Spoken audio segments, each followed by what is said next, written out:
எல்லாமே சர்ச்சுக்கு வரீங்களா ஃபேமிலியா? சரி, நிறைய வீடுங்களை பார்த்தீங்கன்னா சர்ச்சுக்கு போனாலே திட்டுவாங்க, அடிப்பாங்க, சர்ச்சுக்கெல்லாம் போகக்கூடாது அப்படின்னு கண்டிஷனில் என்ன பண்ணுவாங்க, ஒரு பயமுறுத்தி வைப்பாங்க. அப்பேற்பட்ட ஒரு சுச்சுவேஷனில் கூட வராங்க இல்லையா? ஆனால் இத்தனை பிள்ளைங்க நீங்கள் வந்திருக்கீங்கன்னா உங்களை யாருமே தடை பண்ணுறது கிடையாது. ஆனால் நிறைய இடத்துல என்ன பண்ணுவாங்க, நீ சர்ச்சுக்கு போகக்கூடாது, பைபிள் படிக்கக்கூடாது, வசனம் படிக்கக்கூடாது, ஆண்டவர் பிள்ளைங்க கூட ஒரு ஃப்ரெண்ட்ஷிப் வச்சா அவங்களாம் போய் சேரக்கூடாது, அவங்க வழியெல்லாம் நடக்கக்கூடாது அப்படின்னு சொல்லிட்டு பிசாசானவன் என்ன பண்ணுவான், அவங்களுக்குள்ள கிரியை செஞ்சு சொல்ல வைப்பான். சரியா? ஆனால் அதையும் மீறி ஏசப்பா நம்ம என்ன பண்ணிக்கிறாரு, நம்ம விடுதலையாக்கி நீங்கள்லாம் விபிஎஸ்க்கு வந்திருக்கீங்கன்னா ஏசப்பாவுக்கு என்ன பண்ணணும், நீங்கள் தேங்க்ஸ் சொல்லணும். சரி, இன்றைக்கி நான் ஒரு கதை சொல்ல போகிறேன். நல்லா கவனித்து நான் சொல்கிறதெல்லாம் நீங்கள் மனசில் அப்படியே பதிய வச்சிங்கன்னா லாஸ்ட்டில் ரேவதி அக்கா என்ன பண்ணுவாங்க, கொஸ்டின் கேட்பாங்க. கேட்டதுக்கப்புறம் சொன்னீங்கன்னா உங்களுக்கு கிஃப்ட்டு உண்டு. ஓகேவா? சரி, ஒரு மிஷினரி இருந்தார். யார் இருந்தாங்க? ஒரு மிஷினரி. என்னக்கா அவ்வளோ பெரிய ஊரில் வந்து ஒரே ஒரு மிஷினரியாக இருந்தாங்க அப்படின்னு கேள்வி வரலையா? வருதில்ல? சரி, நிறைய மிஷினரிஸ் இருந்தாங்க. ஆனால் ஒரு மிஷினரி பற்றி மட்டும் நான் இன்றைக்கி சொல்கிறேன். ஓகேவா?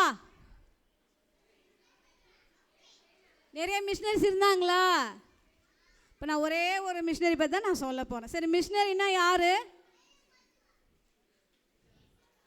ஏசப்பை பற்றி சொல்கிறவங்க வேற. மிஷினரினா யார் தெரியுமா தெரியாதா? சரி, நானே சொல்லிடுறேன். மிஷினரி சொல்லும்போது ஏசப்பனுடைய ஊழியத்தை பண்ணுறவங்க. அவர் வந்து நீ இங்கே போ அப்படின்னு சொன்னாருன்னு வச்சுக்கோங்களேன். கதை போர் அடிக்குதா?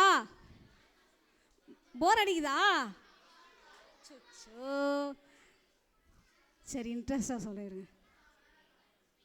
கதை கேட்க தான் இன்ட்ரெஸ்ட். நீங்கள் பேசினே இருந்தால் போர் அடிக்கும், சொல்கிற எனக்கும் போர் அடிக்கும். என்னை கவனிச்சிங்கன்னா கதை நல்லாயிருக்கும். சரியா? இப்போ வந்து ஒரு மிஷினரி இருந்தாங்க. அந்த மிஷினரி என்ன பண்ண, அவர் பேர் வந்து ஜான் பிரிட்டன். என்ன பேர்? அவர் பேர் என்ன பாய்ஸ்?